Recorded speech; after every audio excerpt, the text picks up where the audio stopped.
मुख्यमंत्री Abhyuday coaching classes में आप सभी का हार्दिक स्वागत है। जैसा कि हम लोगों ने पिछले क्लास में बात किया, पिछली क्लासेस में, उसमें हम लोगों ने ये देखा कि पाषाण काल के बाद हड़प्पा के बाद वैदिक, ये चीज़ें हम लोगों ने देखी। वैदिक काल के बाद जिनमें जन होते थे, वहाँ हम लोग बात भी करते हैं कई जन मिल करके फिर युद्धों का। जैसे हम लोग दासराग युद्ध की जब बात करते हैं तो राजा सुदास भरत जन के जो थे उनके खिलाफ 10 जनों का संगठन निर्मित किया विश्वामित्र में, और फिर युद्ध में पराजित भी हुए। तो वहाँ हम लोग जन की बात करते हैं। ये जब कई जन एक साथ मिलते हैं तो यही जन क्या हुए, जनपद हुए। और उत्तर वैदिक काल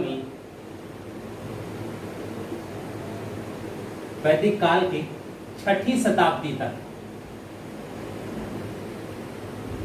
ईसा पूर्व तक आते आते ये जनपद भी कई मिल गए, कई जनपद मिलकर के यही महाजनपद हो गए। ठीक है, अब हम लोग इस समय जो बात करते हैं उस टाइम पीरियड को हम लोग कहते हैं महाजनपद काल, यानी 6ठी शताब्दी ईसा पूर्व के आसपास का जो काल है वो भारत में महाजनपद काल के अंतर्गत आता है।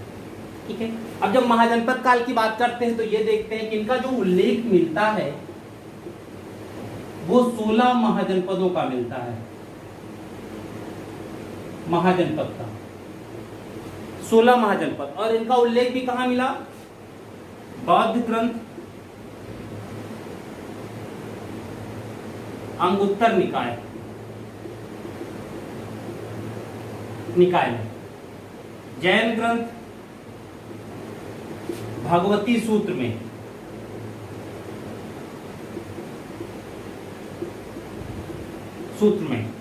संस्कृत के ग्रंथ में महावत्तु। लेकिन इसमें जो है आंशिक रूप से मिले हैं, सभी नहीं मिले। और दूसरी चीज यहां पर गंधार और कंबोज, इन दोनों के नाम जो हैं वो अलग अलग मिले। ठीक है, गंधार और कंबोज दोनों के नाम अलग अलग मिले हैं। जैसे गंधार को स्यू, इसे स्यू, और कंबोज को दसाण, ये नाम दिया गया। कंबोज को दसाण ये नाम मिलता है। ठीक है, तो ये 3 ग्रंथ अंगुत्तर निकाय बौद्ध धर्म, भगवती सूत्र जैन धर्म, और महावस्तु जो कि संस्कृत भाषा का ग्रंथ है, इसमें इन महाजनपदों की चर्चा मिलती है। ठीक है, तमिल ग्रंथ तुल शिल्पाधिकारम,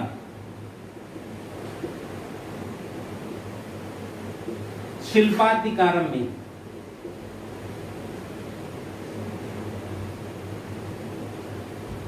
तमिल ग्रंथ है ये शिल्पाधिकारम। ठीक है, इसमें 3 जनपदों का, महाजनपदों का उल्लेख है।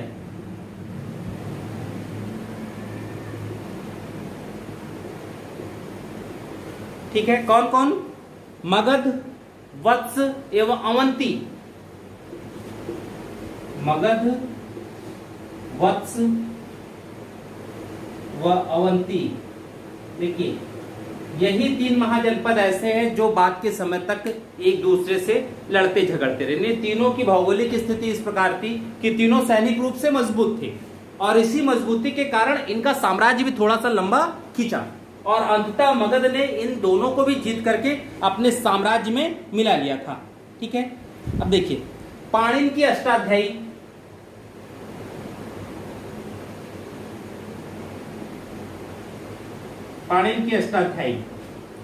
ठीक है, अष्टाध्यायी में भी 40 जनपदों के नाम का उल्लेख किया गया है, और ये कहा जाता है उन 40 जनपदों में 22 का विशेष रूप से उल्लेख है।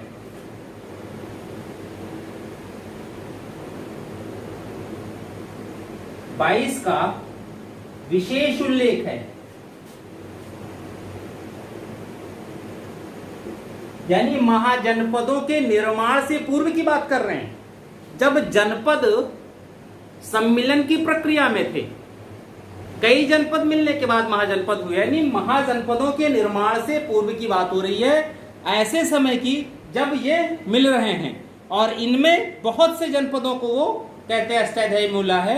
महाभारत में जब हम बात महाभारत की करते हैं, युद्ध हुआ कुरुक्षेत्र का, और कुरुक्षेत्र के युद्ध के समय हमने जनपदों की बात देखी, ठीक है, महाभारत। और इस युद्ध में हम लोग 250 जनपदों का उल्लेख देखते हैं, यानी सबसे ज्यादा जनपदों का उल्लेख महाभारत में हुआ। और महाभारत युद्ध के पश्चात ये जनपद आपस में मिलने लगे। भाई जो शक्तिशाली जनपद, उसने क्या किया, अपने अड़ोस पड़ोस के दूसरे जनपदों को विजित कर लिया। अब जब कई जनपद एक साथ मिल गए तो उनका क्षेत्र तो बड़ा हो गया, तो वो जनपद मिलकर के क्या हो गया, महाजनपद हो गए, ठीक है। तो वो एक प्रक्रिया के तहत जनपद और महाजनपद के रूप में आए, और यही महाजनपद जब कई साथ मिलते हैं तो एक क्या होगा, राष्ट्र की बात आती है, एक साम्राज्य की बात आती है, ठीक है। तो ये एक प्रक्रिया की यहां यहां इन सबका उल्लेख मिलता है। आगे बढ़े,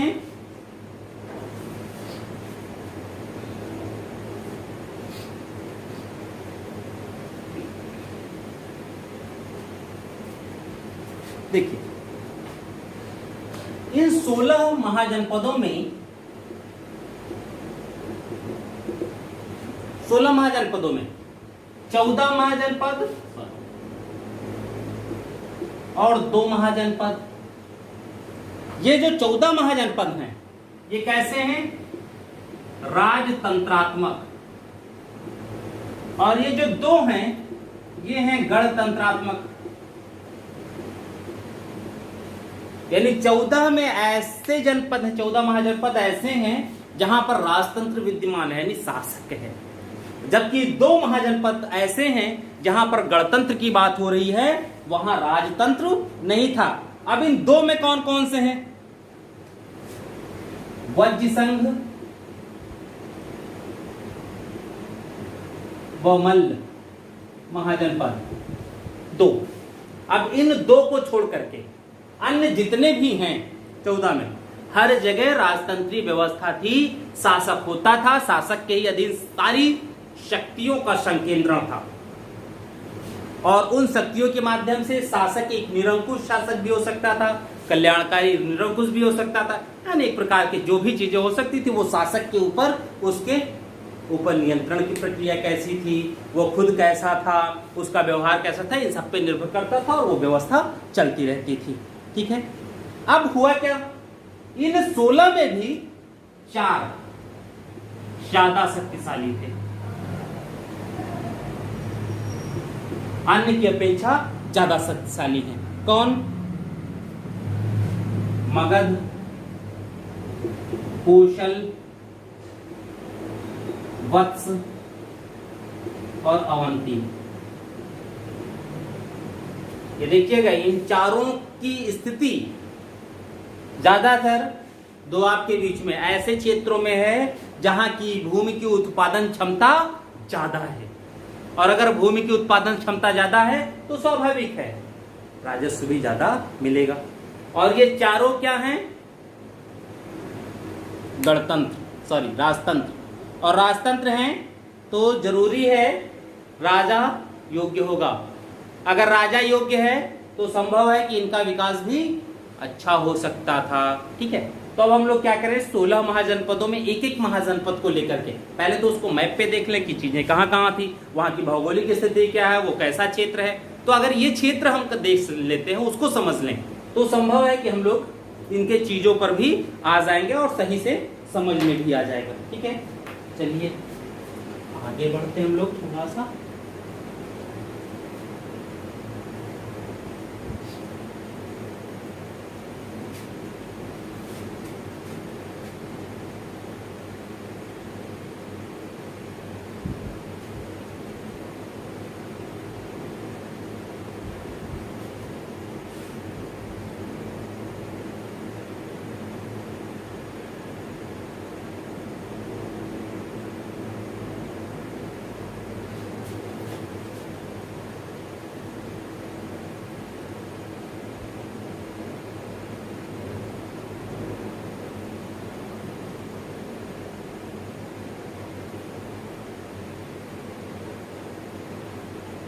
ठीक है, हम उस समय के भारत की बात कर रहे हैं जिस समय पाकिस्तान और अफगानिस्तान भी भारत के अविभाज्य जंग हुआ करते थे।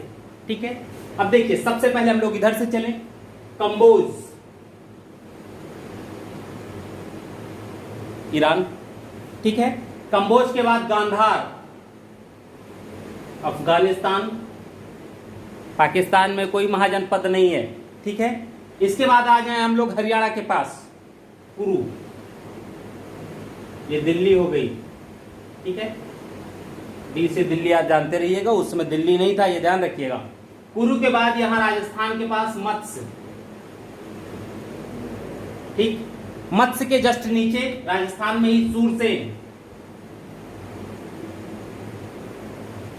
ठीक है, अब वहां जाइए गुजरात के पास अवंती।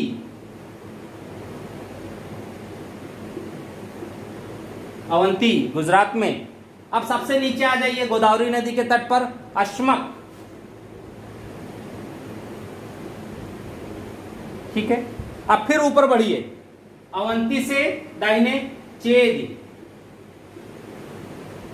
ठीक है, अब फिर ऊपर इधर से आइए पंचाल।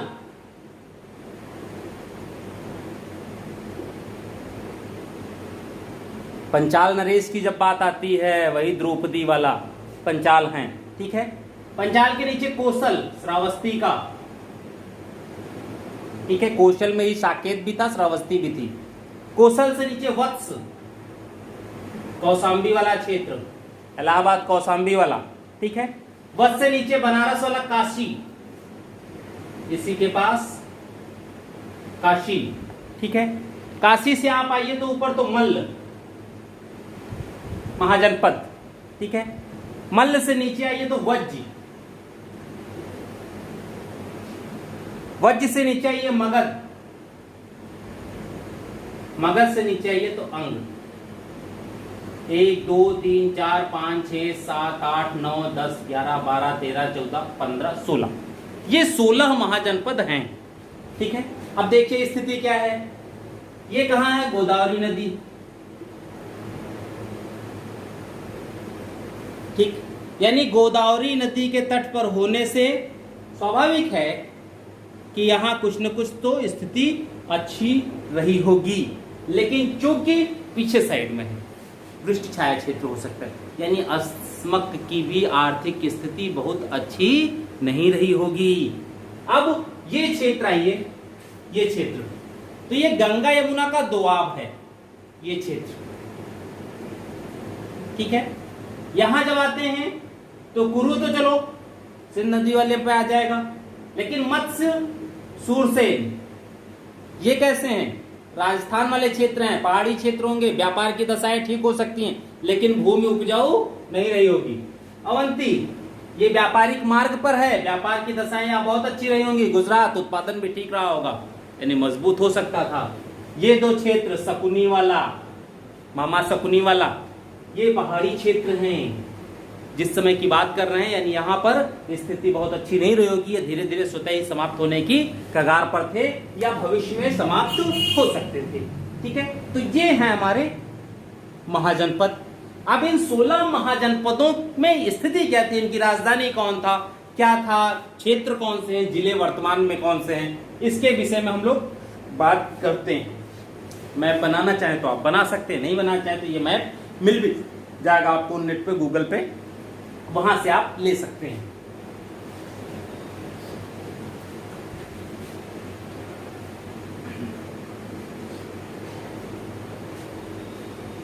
ठीक, चलिए पहला महाजनपद काशी, फर्स्ट काशी। काशी आधुनिक समय में किसको कहते हैं, बनारस को कहते हैं काशी। ठीक है, तो उस समय भी काशी की राजधानी क्या रही होगी, वाराणसी। यानी काशी महाजनपद की राजधानी थी क्या, वाराणसी। ठीक है, अब जब हम वाराणसी की बात करते हैं तो वाराणसी गंगा के तट पर है। संपूर्ण महाजनपद के विषय में कहा जाता है कि यह महाजनपद वरुणा और 80 नदियों के बीच स्थित था। यानी वरुणा और 80 नदियों के बीच स्थित था। महाभारत के टाइम पर ये कहते हैं काशी महाजनपद या जनपद जो भी रहा हो, जनपद रहा होगा, उस समय यहाँ का शासक दियोदास थे। ठीक है, लेकिन सबसे शक्तिशाली शासक जो था वो ब्रह्मादत्त था यहाँ का। लेकिन महाजनपदों के आरंभ में काशी ही सबसे शक्तिशाली राज्य था, क्योंकि काशी का कौशल और अंग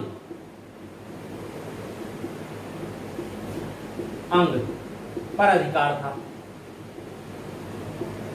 अब भाई कौशल और अंग जैसे महत्वपूर्ण जनपदों पर अधिकार हो जाए तो ज्यादा से, लेकिन बाद में कौशल का राजा हुआ कंस, और कंस की शक्ति के आगे काशी पराजित हो गया। अब तो काशी कमजोर हो गया होगा, यानी काशी का जो शासक रहा होगा वो कहीं ना कहीं कमजोर रहा होगा। ठीक है, काशी के विषय में ये कहते हैं कि उस समय काशी महाजनपद काल में काशी संगीत की शिक्षा एवं वस्त्र उद्योग के लिए प्रसिद्ध था। संगीत की शिक्षा और वस्त्र उद्योग हेतु प्रसिद्ध। जब हम वस्त्र उद्योग की बात करते हैं तो काशी तो वर्तमान में भी वस्त्र उद्योग के लिए प्रसिद्ध है। जैसे ही साड़ियों की बात आती है, बनारसी साड़ियां, यानी एक अच्छी कढ़ाई आती रही होगी, यानी काशी उस समय भी वस्त्र उद्योग हेतु प्रसिद्ध था और आज भी काशी अपनी बनारसी साड़ियों हेतु प्रसिद्ध है। तो ये थी काशी। दूसरा आते हैं हम लोग कौशल।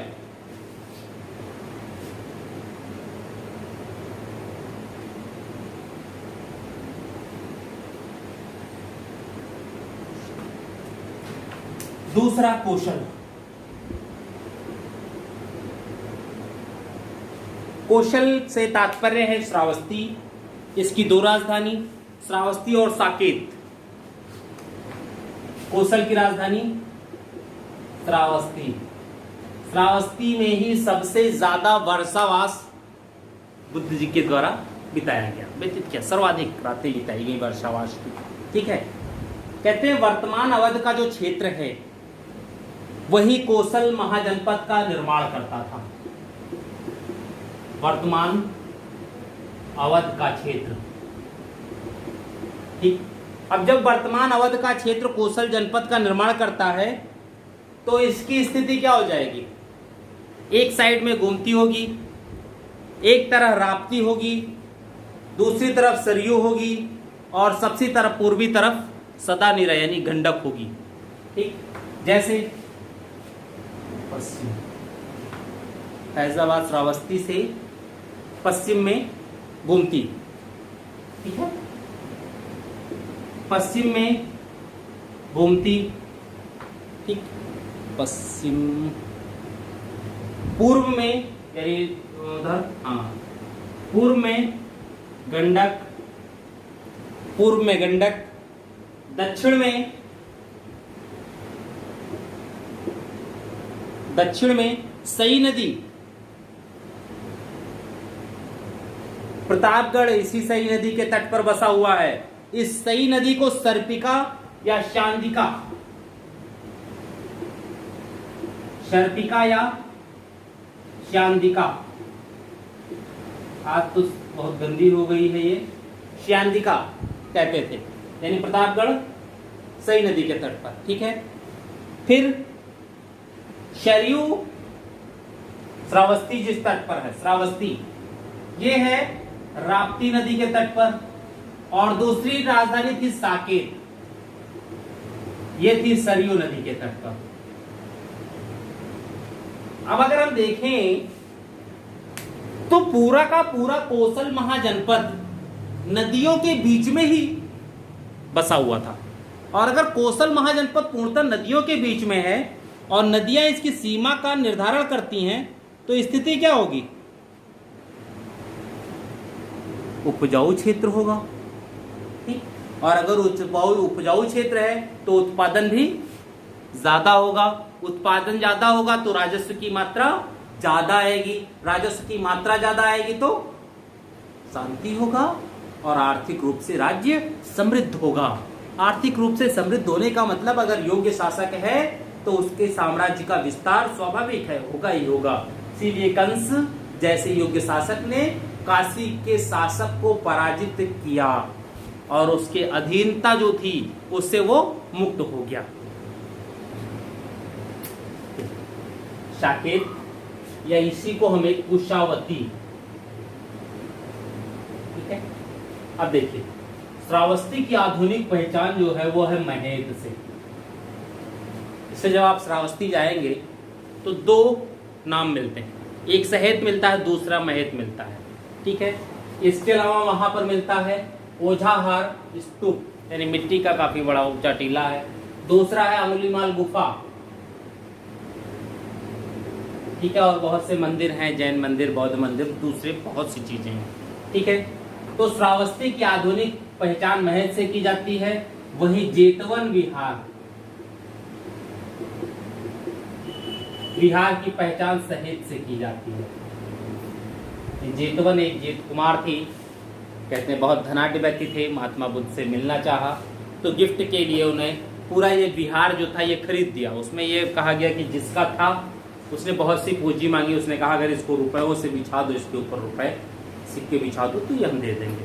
तो उन्होंने पूरे जेतवन विहार को रुपयों से बिछा दिया और अंत में खरीद करके महात्मा बुद्ध को इन्होंने गिफ्ट कर दिया था, ठीक है।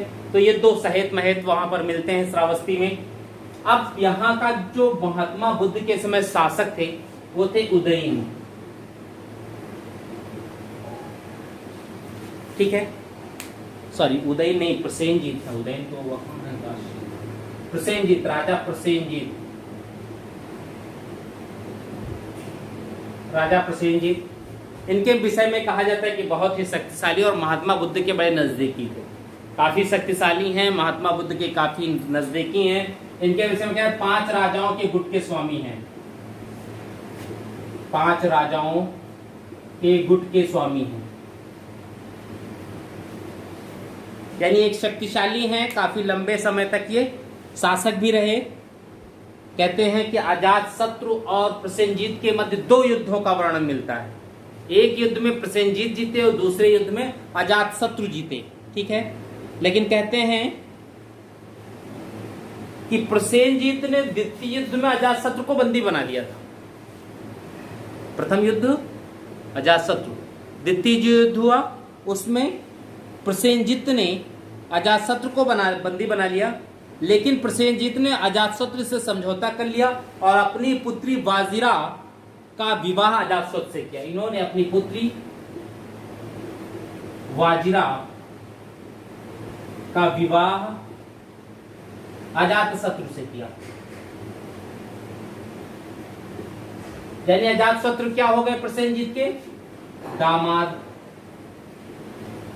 अब समझ में यही नहीं आता है कि अगर विजेता थे तो फिर इस पराजित शासक से बेटी के विवाह का कोई वो नहीं था, लेकिन योग्य था क्योंकि एक बार इससे पराजित भी हो चुके थे, तो संभव था कि वैवाहिक संबंध बनाए जा सकते कि भविष्य में अजातशत्रु से युद्ध ना करना पड़े। एक तरफ हम अपना एक सशक्त मित्र बना सकते हैं क्योंकि मगध का शासक है और मजबूत स्थिति में शायद सबसे शक्तिशाली था उस समय, ठीक है। तो वाजिरा अजातशत्रु से विवाह हो गया।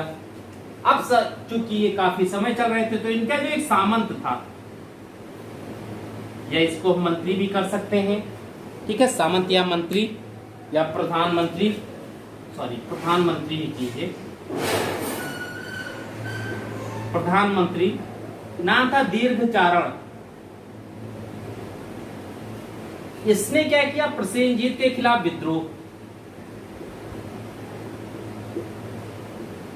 विद्रोह किया और प्रसेनजीत के पुत्र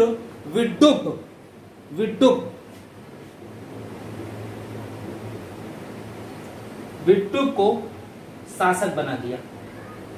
यानी एक प्रधानमंत्री के द्वारा वर्तमान राजा के ही खिलाफ विद्रोह किया जाता है और विद्रोह में भी उसने अपना हथियार किसके सर पर रखा, शासक के बेटे के सिर पर रखा। यानी बेटे को शासक बनने की जल्दी थी, अति महत्वाकांक्षा थी। क्योंकि पिता हैं, पिता बेटे के खिलाफ तो युद्ध के लिए नहीं जा सकते, क्योंकि प्रधानमंत्री और राजकुमार दोनों एक साथ हो गए थे, सत्ता इनके हाथ में थी, स्वाभाविक था सैनिक भी जिसके साथ भविष्य देखते उसके साथ आ सकते थे। ऐसे में प्रसेनजीत ने सहायता के लिए दामाद के पास, अजातशत्रु के पास गए, ठीक है। लेकिन कहते हैं राजद्वार पर ही इनकी मृत्यु हो गई। इसकी राजा प्रसेनजीत की, ठीक है, नगर द्वार जो था वहीं पर इनकी मृत्यु हो गई और मृत्यु के पश्चात विड्डू भी शासक रहे, ठीक है। तो ये था क्वेश्चन। अब नेक्स्ट हम लोग बढ़ते हैं अंग महाजनपद की ओर।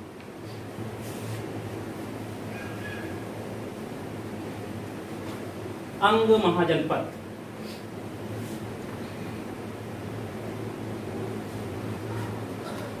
अंग, इसकी राजधानी है चंपा, चंपाकली, राजधानी चंपा, ठीक है। चंपा की जो हम लोग भौगोलिक स्थिति देखते हैं वो आधुनिक भागलपुर और मुंगेर के बीच, भागलपुर और मुंगेर के बीच, यानी बिहार में भागलपुर और मुंगेर के बीच। कहते हैं चंपा को पुराणों में मालिनी कहा गया है, इसे पुराण में मालिनी कहा गया। किसे? चंपा को पुराणों में मालिनी कहा गया है। मगध और अंग के बीच चंपा नदी ही सीमा का निर्धारण करती थी, ठीक है। चंपा राजधानी भी है और चंपा मगध, इन दोनों के बीच चंपा नदी है और चंपा नदी ही सीमा का निर्धारण करती थी। यानी मगध और अंग के बीच सीमा का निर्धारण कौन कर रही है? चंपा नदी कर रही है, ठीक है।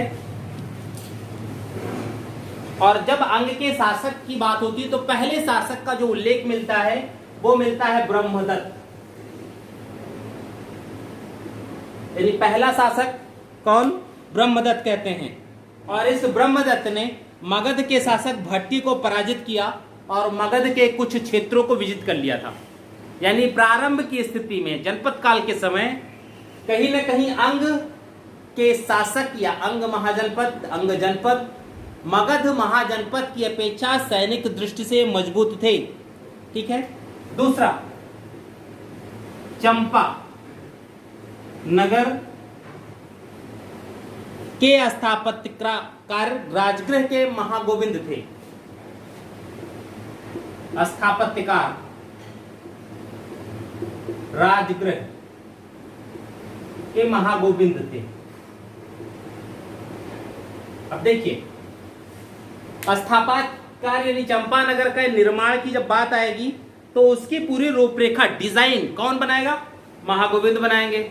महागोविंद रहने वाले कहाँ के हैं? राजगृह के। राजगृह राजधानी कहाँ की है? मगध की। यानी उसकी संपूर्ण डिजाइन चंपा नगर की, उसकी सुरक्षा की जो भी चीजें होंगी वो सारी चीजें मगध को प्राप्त हो सकती हैं सूचना, ठीक है। ये है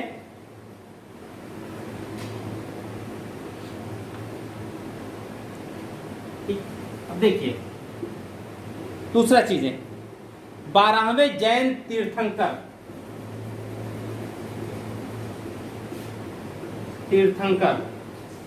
वासु पूज्य,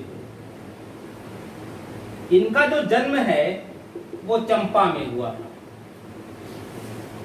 ठीक है। दूसरी चीज ये कहा जाता है कि चंपा के जो व्यापारी थे इनका व्यापार सुवर्ण भूमि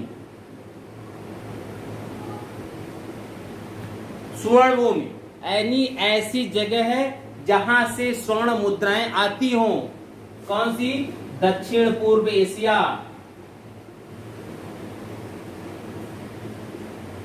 स्वर्ण भूमि से था, यानी दक्षिण पूर्व एशिया से चंपा नगर के व्यापारी व्यापार करते थे। एक चीज तो ये हुआ। नेक्स्ट महाजनपद चेदी।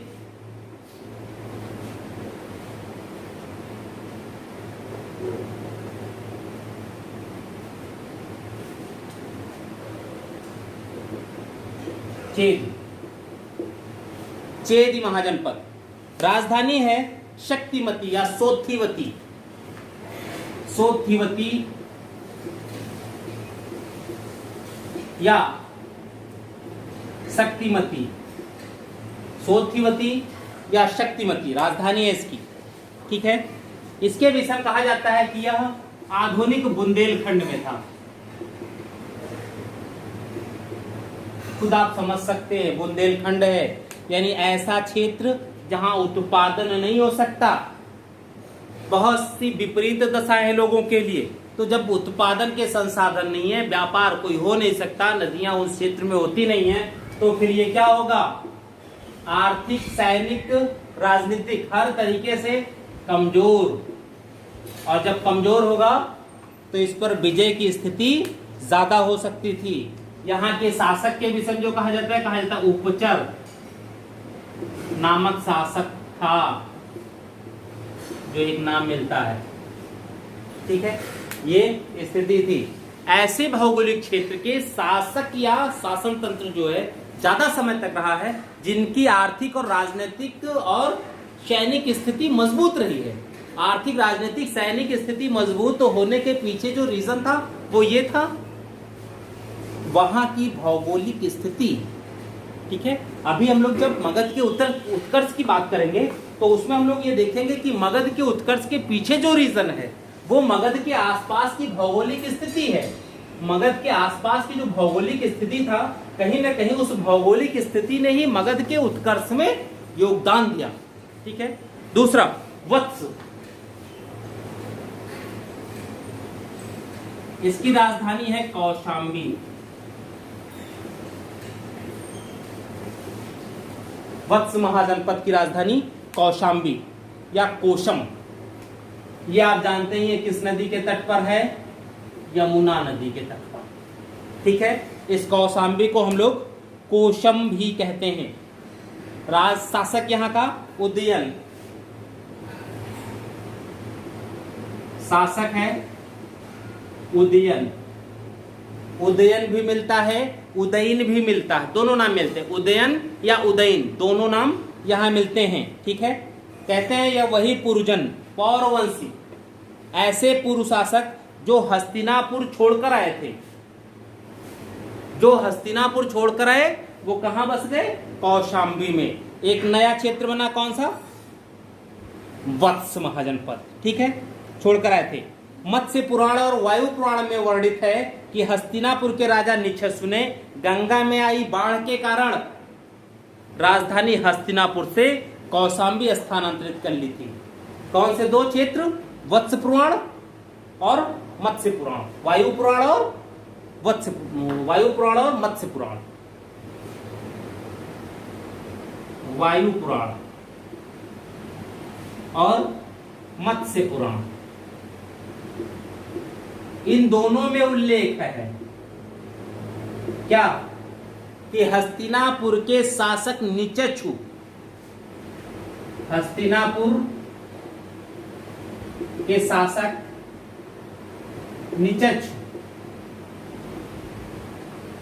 निच्छसु, ठीक है, छत्री वाला है, निच्छसु। ठीक है, ये हस्तिनापुर कहाँ? हरियाणा के पास। लेकिन यहां क्या कह रहे हैं कि गंगा में आई बाढ़ के कारण। सोचिए, हो सकता है गंगा तो वही रही हो या हस्तिनापुर गंगा के पास रहा हो। मेरठ के पास हस्तिनापुर की बात आती है तो यमुना नजदीक होना चाहिए, गंगा वहां से दूर होना चाहिए। ठीक है, लेकिन जो भी रहा हो, जो भी हो, कहते हैं वहां बाढ़ के कारण इन्होंने हस्तिनापुर से अपनी राजधानी स्थानांतरित की और कहां गए? कौशाम्बी। यानी यह वंश कौरव या पांडवों का वंश था, पौरव शासक थे ये। ठीक है, ऐसा कहा जाता है। निच्छसु के बारे में यह कहा जाता है कि निच्छसु जो हैं वो परीक्षित, राजा परीक्षित के 5वें वंशज और उदयन के 18वें पूर्वज थे। परीक्षित के 5वें वंशज और उदयन के 18वें पूर्वज थे। ये 1000 के आसपास की बात आ रही है, ठीक है। किसकी बात हो रही है? चाशक निचस्व की, ठीक है। यानी हम लोग बात कर रहे हैं छठी शताब्दी ईसा पूर्व की। छठी शताब्दी ईसा पूर्व में मिल कौन रहा है? उदयन मिल रहे हैं। 18 वंशज यानी लगभग 400 साल, ठीक है। 5वें यानी 100 साल इसमें और जोड़ दीजिए, ठीक है। परीक्षित, परीक्षित किसके बेटे? राजा परीक्षित किसके बेटे? अभिमन्यु के, यानी इसमें 50 साल मैक्सिमम और जोड़ दीजिए, यानी 550। यानी महाभारत का जो युद्ध हुआ होगा वो 1200 के आसपास हुआ होगा। इस वायु और मत्स्य पुराण ने उदयन के विषय में जो सोर्स दिया है उसके अकॉर्डिंग ये डेट आनी चाहिए। जो आज में जीवन प्रत्याशा है लोगों की उसके अकॉर्डिंग है। हो सकता है कि उसमें जीवन लंबा चलता रहा हो, क्योंकि भीष्म पितामह की जब बात करते हैं तो कहते हैं कई 100 साल जिए थे। मरने का स्थिति थी कि जब वो चाहते तभी उनकी जान जाती, वरना नहीं जाती। अलग अलग चीजें थी, परिस्थितियां अलग थी, उस समय क्या था, ये चीजें क्या थी पता नहीं, ठीक है। लेकिन अगर आज की कंडीशन देखा जाए तो ये डेट हो सकती है। दूसरा, क्योंकि एक एग्जैक्ट डेट नहीं मिलती है तो हम सिर्फ अनुमान पर ही निष्कर्ष निकाल सकते हैं, ठीक है। दूसरा आप देखिए, अब जो उदयन के विषय में ये कहा जाता है उसमें भास की एक रचना है, स्वप्न वासोदत्ता। स्वप्न वासोदत्ता, ठीक है। स्वप्न वासोदत्त, दत्त है, ठीक है, वासोदत्ता या दत्त। दूसरी है हर्ष की 2 रचनाएं हैं, हर्षवर्धन की रत्नावली व प्रियदर्शिका।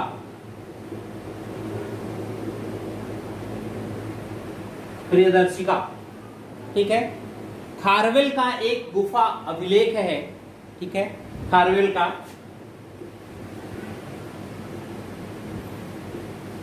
नाम है उसका उदयगिरी खंडगिरी गुफा।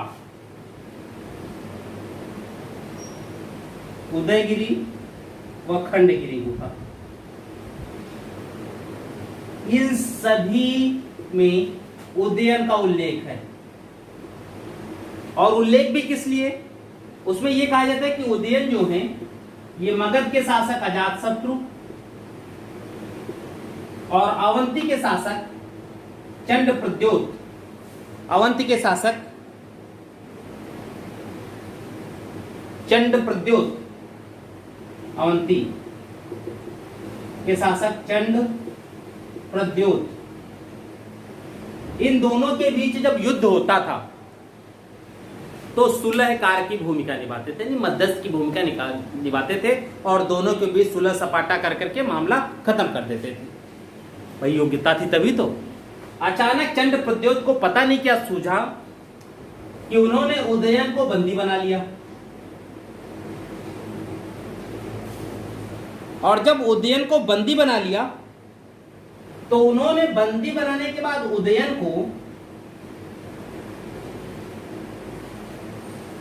को अपनी बेटी वासोदत्ता,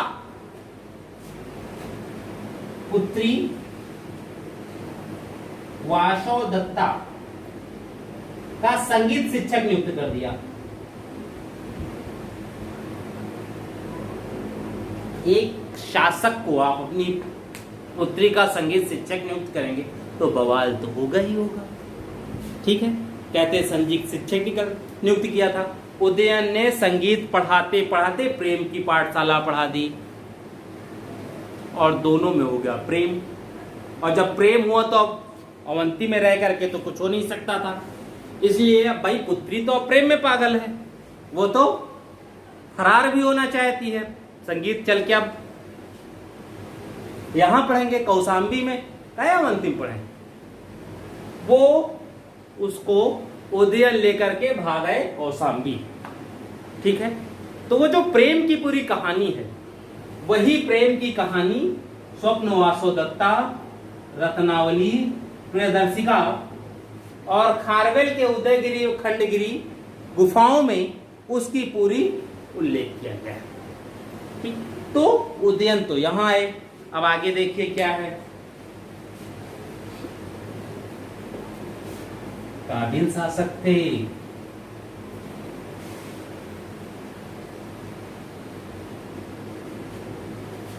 संगीत की शिक्षा अच्छी होती है, आपको भी लेना चाहिए।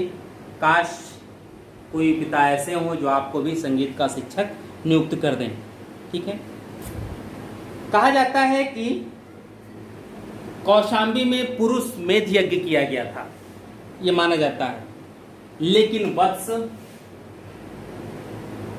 सूती वस्त्रों के लिए,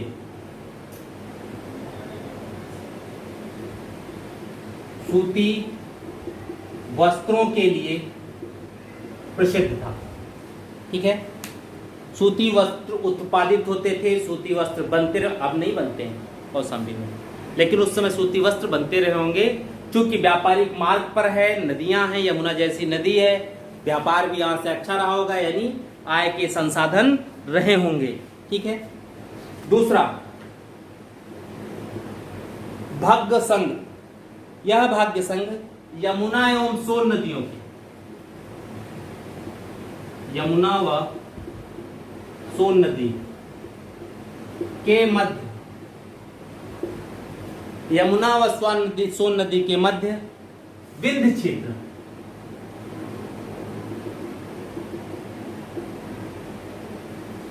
विंध्य क्षेत्र में स्थित भग्ग संघ, भग्ग संघ ये गणतंत्र है, ये जो है ये वत्स के अधीन था।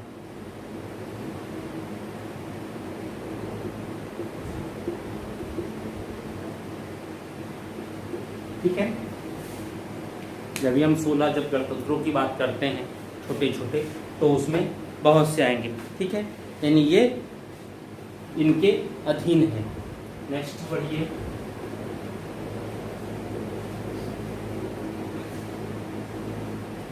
नेक्स्ट कौन हुआ? कुरु। कुरु राजधानी इंद्रप्रस्थ। कुरु की राजधानी इंद्रप्रस्थ। कुरु राजधानी इंद्रप्रस्थ। आधुनिक में समय में मेरठ, दिल्ली, मेरठ, दिल्ली और थानेश्वर यानी कन्नौज वाला क्षेत्र, थानेश्वर इसी में सम्मिलित, यानी एक महाजनपद है। ठीक है, अब देखिए दूसरी चीज, कहते हैं बुद्ध के समय यहां का शासक जो था वो था कौरव्य। बुद्ध के समय शासक कौन? कौरव्य। कौन सा क्षेत्र होगा? जाटलैंड। जाटों के विषय में आप अच्छे से जानते हैं, इसीलिए कहते हैं कुरु देश के लोग बुद्धि एवं बल में प्रसिद्ध थे। यहां के लोग बुद्धि एवं बल के लिए प्रसिद्ध थे। कुरुवासियों के विषय में यह कहा जाता है बुद्धि एवं बल के लिए प्रसिद्ध थे। दूसरा हस्तिनापुर नगर। पुरनगर इसी राज्य में पड़ता था। भाई इंद्रप्रस्थ जो हम कहते हैं कि जब कौरव में शुरुआत में आया, कौरव आए वहां से, तो इंद्रप्रस्थ एक खांडव वन था, उसी को दे दिया गया पांडवों को। पांडवों ने विश्वकर्मा जी की सहायता से उस खांडव वन को बहुत अच्छे इलाके में, उत्पादक क्षेत्र इत्यादि में बना दिया। बहुत जबरदस्त बिल्डिंग इत्यादि बनाई, और जब बहुत अच्छी बिल्डिंग बन गई तो कहते हैं उस राजधानी के उद्घाटन के लिए सबको बुलाया गया। बहुत से लोग आमंत्रित हुए, दुर्योधन भी गया था, लेकिन वहाँ भौजाई देवर भौजी का थोड़ा हंसी मजाक ही दिक्कत हो गई, और फिर बाद में उनको बुलाया गया, हस्तिनापुर आए। वहाँ चौसर की मेज पर वो सारी चीजें ले ली गई। उस चौसर की मेज पर युधिष्ठिर द्रौपदी को हार गए, तो जो देवर भौजाई का वहाँ मजाक हुआ था उसको दुश्मनी के रूप में यहाँ पर चीरहरण के माध्यम से बेइज्जत किया गया उनको, और फिर बाद में युद्ध होता है, जो चीज़ें हुई वो आप जानते हैं उसके बाद। तो ये चीज़ें वहाँ थी कुरु महाजनपद से। नेक्स्ट है पांचाल।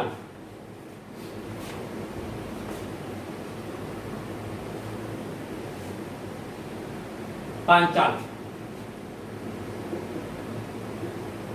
जब हम पांचाल की बात करते हैं तो पांचाल के दो विभाजन हैं, एक उत्तरी पांचाल और दूसरी दक्षिणी पांचाल। उत्तरी पांचाल और दक्षिणी पांचाल, ठीक है। उत्तरी पांचाल की राजधानी अहिछत्र, इसकी राजधानी अहिछत्र, उत्तरी पांचाल की राजधानी। दक्षिण पांचाल की राजधानी काम्पिल्य,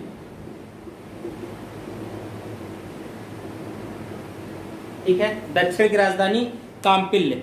इसके विषय में यह कहा जाता है पांचाल के विषय में कि यह आधुनिक समय की रुहेलखंड,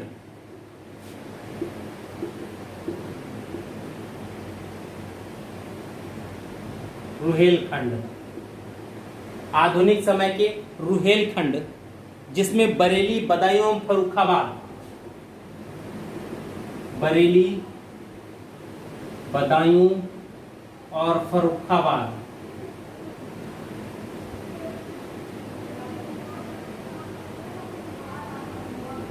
फर्रुखाबाद जिले ये पड़ते हैं, ठीक है।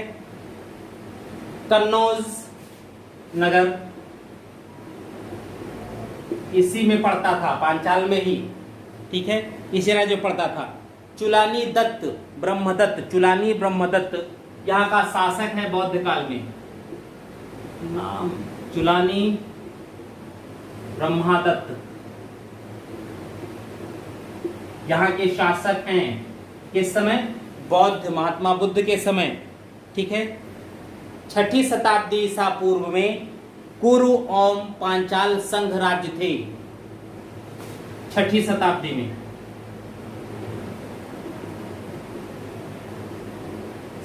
में, पांचाल और कुरु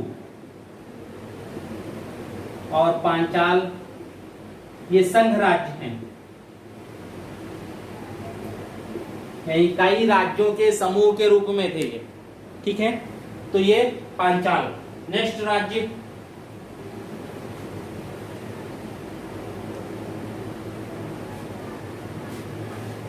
नेक्स्ट है मत्स्य,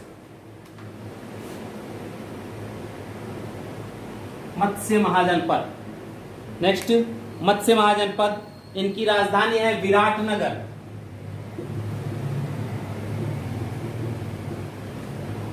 देखिए इनकी राजधानी याद करने के लिए, क्योंकि कभी कभी राजधानी मिलान में देता है, शासकों के विषय में कभी कभी पूछ लेता है, तो उसमें कुछ न कीजिए। महाजनपद राजधानी शासक, ठीक है। जो भी शासक है वो बौद्ध के ही समय के हैं, उससे पूर्व और बाद के शासकों के विषय में नहीं पूछा जाता, तो इनको ये कीजिए, फिर इनका कोई कोड बना लीजिए और फिर याद हो सकता है, अन्यथा ये याद नहीं हो सकता। मैं कोड बनाऊंगा तो उसका फायदा मुझे मिलेगा, आप अपना कोड बनाएंगे तो स्वाभाविक है उसका फायदा आपको मिलेगा, क्योंकि हर व्यक्ति के कोड भी अलग अलग हो सकते हैं। जरूरी नहीं है कि हमारे जो कोड है वही आपको इजी हो जाए, आपके कोड आपके लिए इजी हो सकते हैं, जरूरी नहीं है कि मेरे लिए इजी हो, क्योंकि हर व्यक्ति के सोचने की क्षमता, उसके गुणागणित तर्क करने की क्षमता अलग अलग होती है। तो आप अपने अनुसार कोड बनाइए, मैं नहीं, ठीक है। चलिए, राजधानी विराटनगर कहते हैं ये जो है आधुनिक जयपुर राजस्थान के पास स्थित है। इसके संस्थापक राजा विराट थे।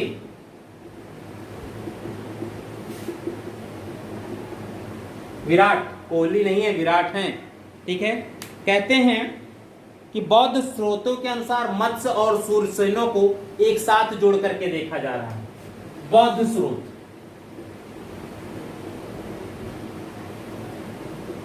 बौद्ध स्रोत जो है मत्स्य प्लस सूरसेन इन दोनों को एक साथ जोड़कर देखते हैं।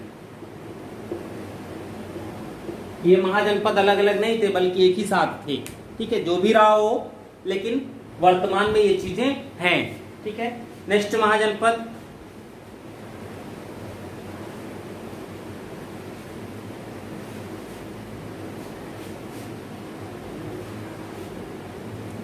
नेक्स्ट है सूरसेन। सूरसेन या सौरसेनी।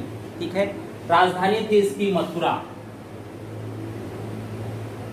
जब शासक की बात करते हैं तो यहां का शासक चंद्रप्रद्योत की पुत्री का पुत्र, यानी चंद्रप्रद्योत की बेटी का बेटा, नाती हुआ, हाँ नाती, अवंती पुत्र था।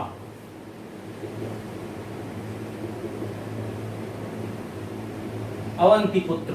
ठीक है, ये था। कहते हैं कि बुद्ध का ये परम शिष्य था और इसी ने मथुरा में बौद्ध धर्म के प्रसार का प्रयास किया। ठीक है, अवंती पुत्र, बुद्ध का परम शिष्य।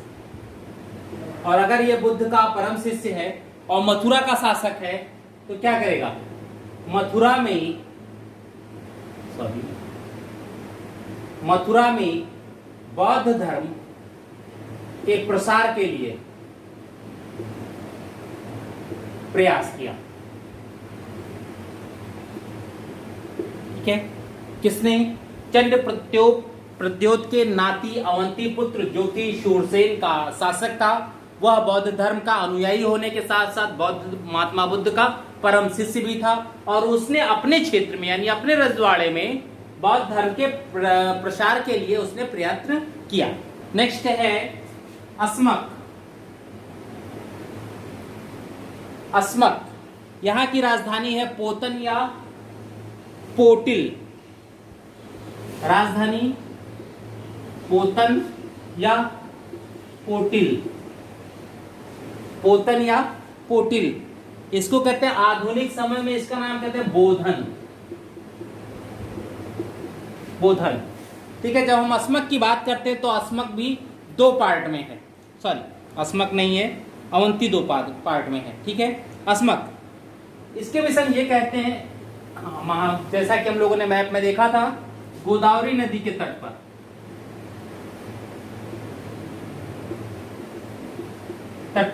वही तो स्थित है।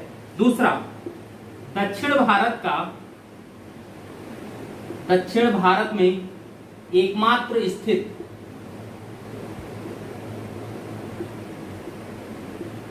महाजनपद। अब दो चीजें, या तो आर्यों को या महाजनपद काल में उसके नीचे क्या चीजें थी उसकी जानकारी नहीं रही होगी, या आर्यों ने सिर्फ यही तक अधिकार कर पाएंगे, नीचे दूसरे लोग विचरण रहे होंगे, या नीचे कोई रहा ही नहीं होगा, वो निर्जन प्रदेश रहा होगा। तो ऐसा तो संभव नहीं लग रहा है, क्योंकि सोर्स जो मिल रहे हैं वो महाजनपद काल से पूर्व के भी मिल रहे हैं कि दक्षिण में पाषाण युग में चीजें थी, व्यवस्थित रूप से थी। हड़प्पा काल में भी वहां से व्यापार होता था, यानी वहां पर जनसंख्या घनत्व रहा होगा, लोग रहे होंगे।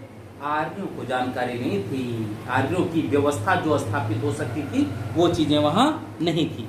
ठीक है, यहां पर इक्ष्वाकु वंशी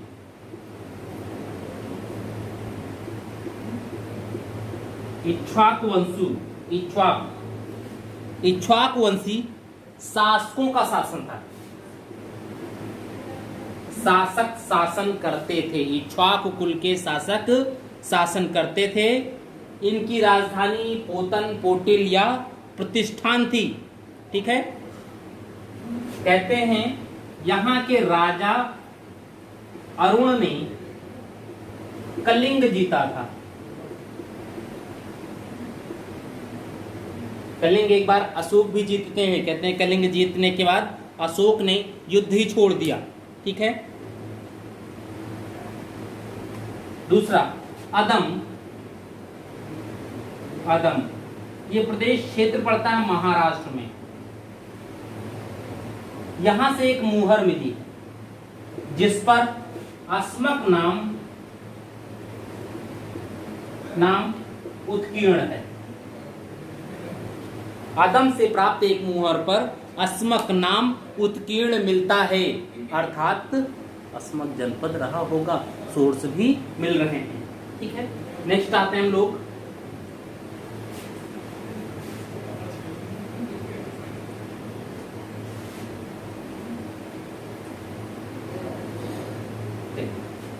अस्मक के बाद अवंती।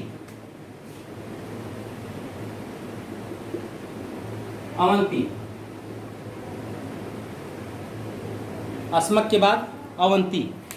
ठीक है, अब अवंती में भी दो पार्ट हो गए। कौन? उत्तरी अवंती और दक्षिणी अवंती।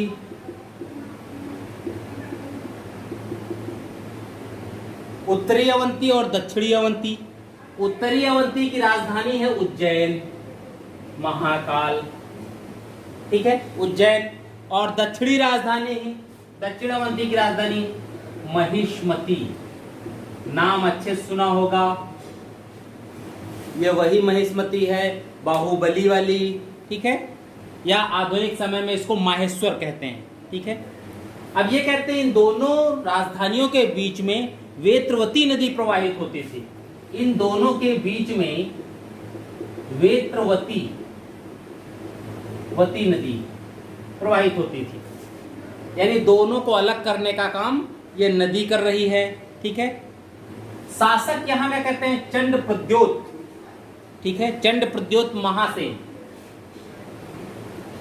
चंड प्रद्योत महासेन, इसका नाम जो चंड है, ठीक है, ये जो चंड नाम पड़ा, चंठ नाम सुने होंगे, चंठ, बड़े चंठ हो यार, ऐसा सब कुछ आता है ना, सब बड़े चंठ लुंडा है यार, ये सब भाषाएं आती हैं। तो ये जो चंड नाम है, ये इसकी निष्ठुरता के कारण पड़ा। बड़ा निष्ठुर था, दयालुता इसमें थी ही नहीं, इसीलिए इसको चंड कहा गया। ठीक है, प्रद्योत का, इसका जो है, इसका चंड प्रद्योत का कौशल, मगध, गांधार और अवंती, वत्स, अवंती नहीं वत्स के साथ संघर्ष चलता रहा। काफी समय तक संघर्ष चला। ठीक है, काफी समय तक संघर्ष चला। कहते हैं मगध के अतिरिक्त अवंती ही वह जनपद था जहां लोहे की खानें थी, यानी यहां पर भी लोहे की प्रचुरता थी और मगध में भी लोहे की प्रचुरता थी। यानी अवंती भी शक्तिशाली है सैन्य दृष्टि से, मगध भी सैन्य दृष्टि से शक्तिशाली है, क्योंकि दोनों पास लोहे की प्रचुरता की वजह से अस्त्र शस्त्र बहुत अच्छी कोटि के और अधिक मात्रा में निर्मित हो सकते थे, तरह तरह के हो सकते थे। ये चीजें यहां पर भी थी। ठीक है, लेकिन इस अवंती को मगध के शासक शिशुनाग वंश, ठीक है, शिशुनाग ने मगध में मिला लिया। शिशुनाग ने विजिट कर लिया, जीत लिया। यानी शिशुनाग के समय तक अवंती अपने अस्तित्व को बनाए रखने के लिए बचा रहा। ठीक है, और ये चीजें हुई। शिशुनाग ने अवंती वर्धन को हटाकर, ठीक है, शिशुनाग ने अंतिम शासक अवंती वर्धन को हटाकर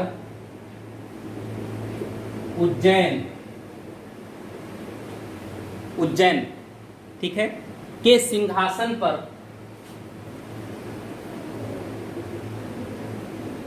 अर्यक को बैठाया था।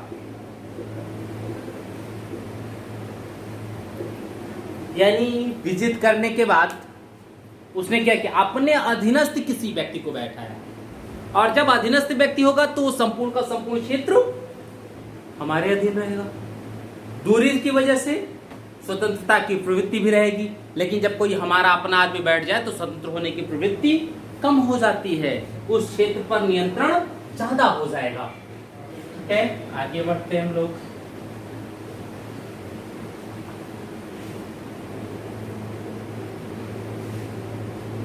अवंती के बाद गांधार। अवंती के बाद गांधार। गांधार की राजधानी है तक्षशिला।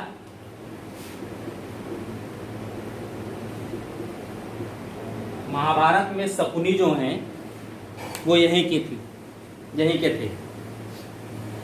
दुर्योधन की जो अम्मा हैं जिनका नाम गांधारी था वो भी यहीं की थी। ठीक है, इसीलिए गांधार की रहने वाली, इसीलिए गांधारी हो गया। अब देखिए यहां पर पुष्कलावती गांधार का दूसरा नाम है। ठीक है, आधुनिक चरसद्दा।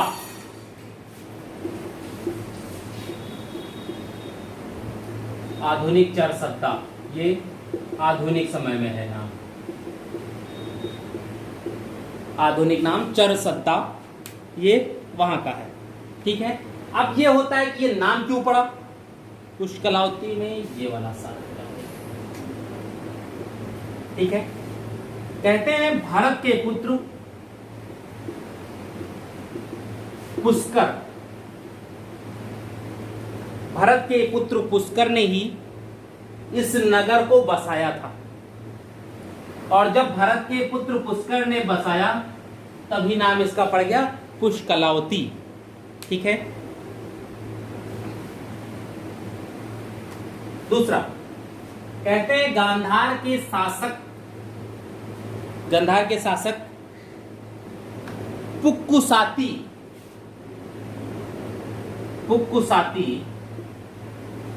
ये शासक हैं गांधार के। इन्होंने अवंती के शासक चंड प्रद्योत को हराया था। अवंती के शासक चंड प्रद्योत को हराया था। किसके स्थान है? गुडाध्य की वृहद कथा में इसका उल्लेख मिलता है। ठीक है, दूसरा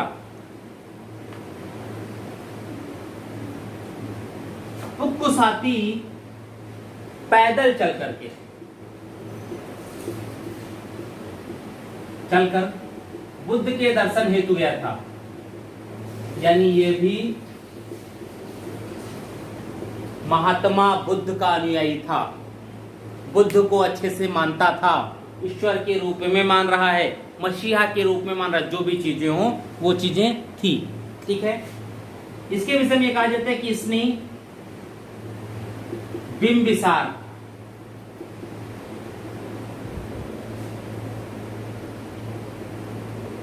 बिंबिसार के दरबार में दूत भेजकर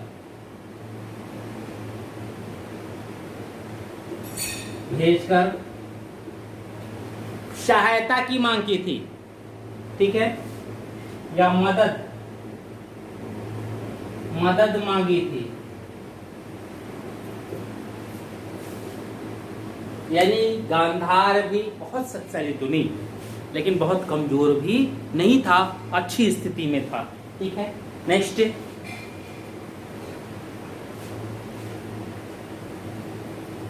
कंबोज।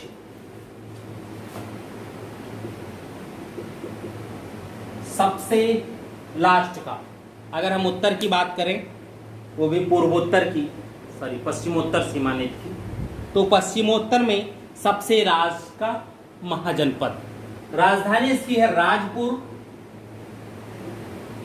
या हाटक, राजपुर या हाटक इसकी राजधानी थी। गांधार का पड़ोसी है, और इसमें जो चीजें थी कंबोज की, यह घोड़ों के लिए प्रसिद्ध था। बाद के समय भी प्रसिद्ध रहा ये। मुगल काल में अधिकतर घोड़े यहीं से आयात किए जाते थे। ठीक है। कौटिल्य ने कंबोज वासियों को यानी यहाँ के निवासियों को वार्ता, शस्त्रों, उपजीवी कहा है भी। गांधार और कंबोज के लोगों के ऊपर नियंत्रण करना बहुत कठिन है। ठीक है, क्योंकि ये दोनों क्षेत्र कहाँ पड़ते हैं? अफगानिस्तान में, और अफगानिस्तान में तालिबान प्रभावी है आज में। पहले भी जब हम लोग देखते हैं अंग्रेजों के समय भी, तो अफगानिस्तान पर नियंत्रण रखना बहुत कठिन होता था, क्योंकि यहाँ के लोगों में स्वतंत्रता की प्रवृत्ति बहुत ज़्यादा होती है, और ऐसे लोगों को नियंत्रण में रखना बहुत कठिन है, क्योंकि जिनमें स्वतंत्रता की प्रवृत्ति ज़्यादा हो उन्हें कंट्रोल में नहीं रखा जा सकता। ठीक है, नेक्स्ट आते हैं हम लोग। कंबोज हो गया। कंबोज के बाद वज्र संघ।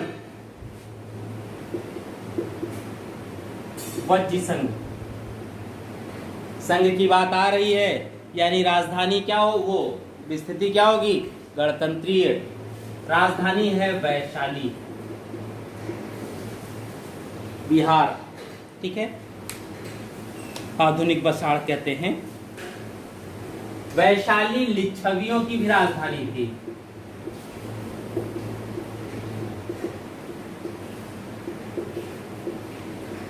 यानी वज्र संघ गणतंत्र है, कई शासकों का संघ होगा। जैसे जब कई शासकों का संघ होगा तो इसमें आती है 8 जनों का संघ था, यानी ऐसी जातियां जो गणतंत्रीय व्यवस्था में विश्वास है, और उन सबके समूह के माध्यम से यहां शासन चलाया जा रहा है। ठीक है, अब इस 8 जनों में विदेह, यात्रिक, लिच्छवी,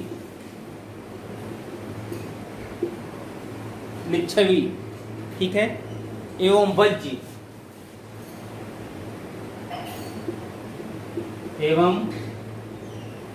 ये 4 जो हैं प्रमुख हैं, ये 4 प्रमुख थे, और इनमें भी सबसे महत्वपूर्ण स्थान लिच्छवियों का था। लिच्छवी गणतंत्र तो पहले से ही काफी मजबूत माना जाता था। ठीक है, कहते हैं वैशाली गंडक नदी तट पर है, यानी गंडक सदानीरा जिसको कहते थे उसके नदी तट पर था। ठीक है, दूसरी चीज ये कहते हैं इस संघ में जैसे 8 जन हैं वैसे ही 8 न्यायालय भी थे। प्रत्येक जन के अलग अलग न्यायालय रहे होंगे, और जब जन की बात आती है तो इन जन के सभी के अपने अपने नियम कायदे भी तो रहे होंगे। जब सबके नियम कायदे अलग अलग हैं तो न्यायालय भी सबका अलग अलग है, किसी को कोई दिक्कत नहीं थी। और इन 8 न्यायालयों का जो उल्लेख है वो बुद्ध घोष ने अपनी पुस्तक सुमंगल विलासिनी में किया है। ठीक है, वो एक टीका है उसमें किया है उन्होंने। ठीक है, देखिए लिच्छवियों का राज्याभिषेक से जुड़े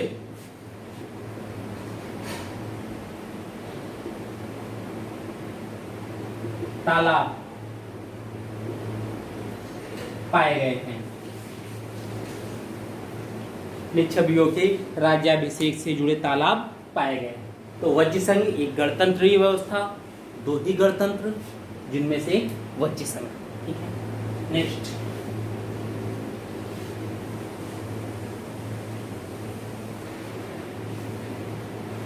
नेक्स्ट है मल्ल महाजनपद। मल्ल, ठीक है, देवरिया जिले में, आधुनिक समय में देवरिया, सामान्यतः पडरौना या कुशीनगर कहते हैं, कशिया। ठीक है, अब मल्ल की भी 2 राजधानी, प्रथम दूसरी। पहली की राजधानी थी कुशीनगर या कशिया, कुशीनगर या कश्यया कहते हैं। वर्तमान में भी नाम तो कुशीनगर हो गया, लेकिन अभी भी वहां के जो लोकल लोग हैं वो कश्यया ही कहते हैं। दूसरी थी पावापुरी। पहला कुशीनगर, दूसरी पावापुरी। यह भी गणतंत्र ही है। और मल्ल जनपद में भी, मल्ल महाजनपद में भी 9 कुलों का समूह था। वहां क्या है 8, यहां क्या है 9 कुलों का समूह है। ठीक है, जब हम लोग वज्र संघ की बात करते तो वह 8 जनों का समूह था, यहां 9 कुलों का समूह है। और जो प्रारंभ में एक राज्य थे, कहते हैं इन मल्लों ने पावा के मल्लों ने, पावापुरी और कश्यया के मल्ल, ठीक है, इन्होंने एक सभा भवन या संस्थागार बनवाया था। यानी सभा भवन के अंदर बैठकर अन्य जितने भी लोग हैं सब लोग बैठ करके वार्तालाप के माध्यम से कोई निर्णय कर सकते, यानी सामूहिक निर्णय की प्रणाली रही होगी। ठीक है, और इस संस्थागार का उद्घाटन किससे करवाया? इसका उद्घाटन किससे करवाया? महात्मा बुद्ध से। सोचिए, उद्घाटन भी महात्मा बुद्ध जैसे कर रहे हैं। ठीक है, कहते हैं बुद्ध के निर्वाण के पश्चात इन मल्लों ने अपनी स्वतंत्रता खो दी। यानी किसी ने इन मल्लों पर अधिकार कर लिया होगा। ठीक है, और किसने किया होगा? एक ही साम्राज्य बाद में बचा, कौन? मगध। मगध से ज्यादा दूरी भी नहीं है, तो मगध क्यों किसी ऐसी गणतंत्रीय व्यवस्था को अपनी सीमा पर बनाए रखता जो उसका भविष्य में विरोधी हो सकता है? और जब शासक साम्राज्यवादी हो तो ऐसे छोटे मोटे गणतंत्र नहीं बचते हैं, इन गणतंत्रों को जीत लिया जाता है। ठीक है, नेक्स्ट लास्ट मगध।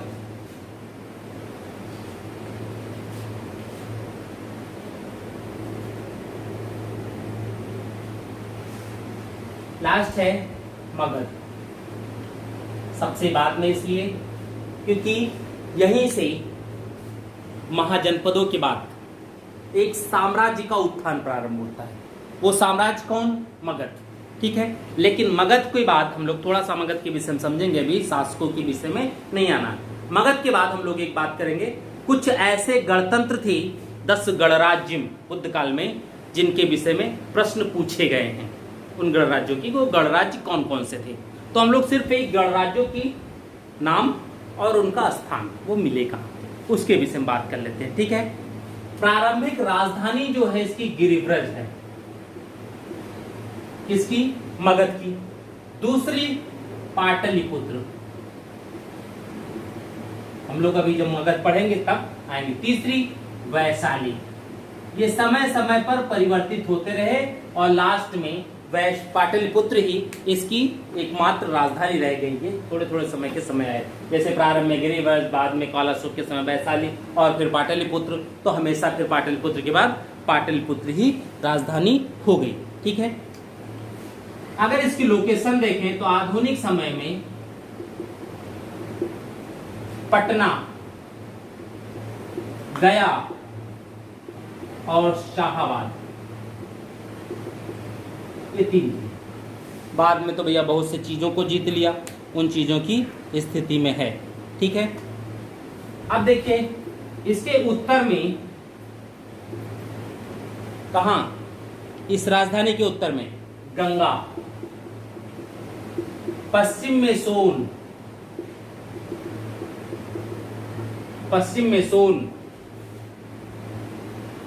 पूरब में चंपा, दक्षिण में विंध्याचल, यानी दो नदियां दो तरफ से और फिर पर्वत दो तरफ से, ये स्थित थे। ठीक है। ऋग्वेद में वर्णित कीकट का तदात्म्य, ऋग्वेद में ये वर्णित एक शब्द है कीकट, इसे हम मगध ही से ही तुलना करते हैं कि कीकट जो है ये शायद बाद में मगध के रूप में आता हो। ठीक है, लगाया जाता है, लेकिन इस मगध का जो उल्लेख है ये अथर्ववेद में हुआ है। यानी सबसे पहला उल्लेख इसका हुआ है। और इस अथर्ववेद और पंचविश, अथर्ववेद और पंचविश संहिता की ब्राह्मण ग्रंथ है। ठीक है, इसमें मगध के लोगों को, मगधों को व्रात्य, ठीक है, व्रात्य कहकर निंदा की गई है।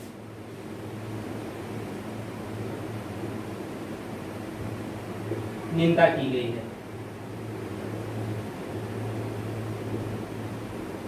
ठीक है, मगध के लोगों को व्रात्य कहकर निंदा की गई, एक निंदा की बात आती है। अब हम लोग थोड़ी सी बात भारत के गणराज्यों पर जो बुद्ध के समय थे उनकी बात करते हैं। कुल 10 गणराज्य हैं और 10 गणराज्यों से जो क्वेश्चन कभी कभी पूछा जाता है उसमें मिलान में दिखता है।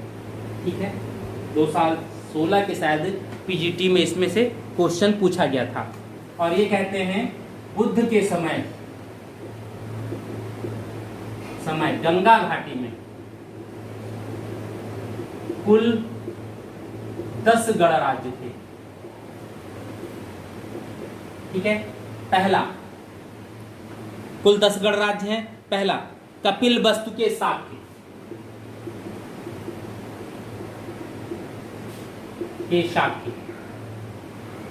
राजधानी इनकी कपिलवस्तु ही है। और कपिलवस्तु की जो पहचान की जाती है वो पिपरहवा, आधुनिक समय में बस्ती उत्तर प्रदेश, ठीक है, इससे की जाती है। दूसरा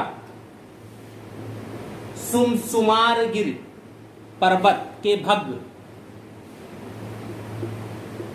सुमसुमार पर्वत के भग्न, सुमसुमार पर्वत के भग्न, ठीक है, ये है। कहते हैं ये चुनार के आसपास का क्षेत्र था। और चुनार पड़ता कहाँ है? मिर्जापुर में चुनार का कराकरी उद्योग काफी फेमस है। ठीक है, थर्ड अल्लकप्प के बुली, ये चोर दिखाया कपिलवस्तु के शाक्य, सुमसुमारगिर के भग्न, अल्लकप्प के बुली, ये आप 2-3 बार पढ़ लेंगे तो याद हो सकता था। ये बिहार में है। ठीक है, आधुनिक समय बिहार, जिसकी राजधानी बेतिया जिला मिलता है वहीं पर थी। ठीक है, फिर केशपुत्र के कलाम, केशपुत्र के कलाम, रामग्राम के कोली, केशपुत्र के कलाम। पांचवा रामग्राम के कोली, केशपुत्र के कलाम और रामग्राम के कोली। ठीक है, कहते हैं ये कोसल के पश्चिम में था। ठीक है, ये कोसल के पश्चिम में स्थित था। रामग्राम के कोली, इनकी गोरखपुर रामगढ़ से एक क्षेत्र है गोरखपुर में, वहां से इनकी तुलना की जाती है। ठीक है, कुशीनारा के मल्ल,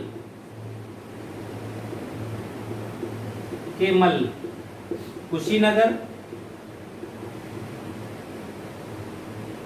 अभी हम लोग बात कर रहे हैं कुशीनगर या कश्या। ठीक है, मल्ल महाजनपद की बात हो रही थी। पावा के मल्ल,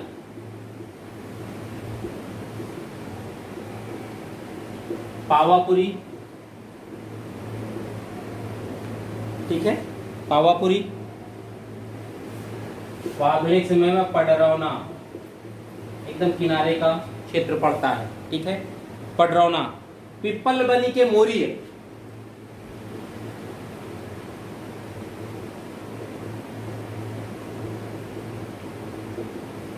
पिप्पलबनी के मोरिय, ठीक है। इसके विषय में यह कहा जाता है कि ये गोरखपुर के पास कुसुमही,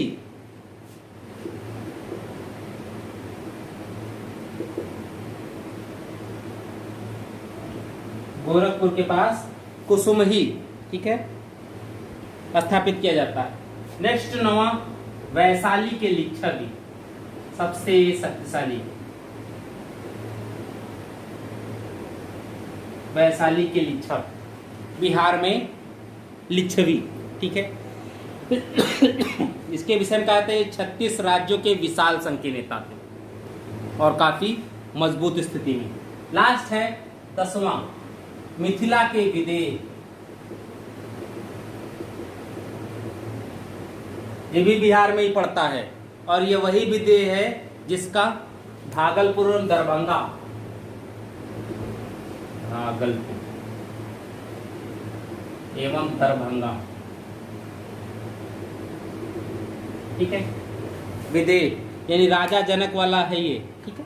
तो ये इतने शासक हुए, ये सारे गणतंत्र थे, बुद्ध के समकालीन हैं और गंगा घाटी मैदान के बीच में स्थित हैं, ठीक है। इन सभी जगहों पर यानी बुद्ध के समय भारत में राजतंत्र के साथ साथ गणतंत्रीय व्यवस्था भी व्यवस्थित रूप में स्थापित थी, यानी भारत प्रशासनिक प्रणाली संघीय व्यवस्थाओं से पूर्णतः अनभिज्ञ नहीं था, उससे अच्छे से चीजों की जानकारी थी, जिसका यहाँ उद्देश्य, जिसका यहाँ उदाहरण, ठीक है। तो आज की क्लास हम लोग यही ब्रेक करते हैं।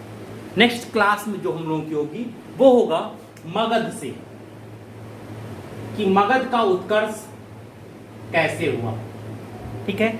और जो मगध का उत्कर्ष हो गया तो इस मगध के उत्कर्ष में सहायक घटनाएं क्या कौन सी थी। पहला, इन सहायक घटनाओं में शासक कौन कौन से थे, इन शासकों में वंश कौन कौन आए, और अंत में नंद वंश जिसके संस्थापक महापद्मनंद, जिन्होंने महाजनपद को राष्ट्र में तब्दील किया, चतुर्दिक चारों दिशाओं को विजित करने वाले इकलौता शासक, जिसे सम्राट हम कह सकते हैं, ठीक है।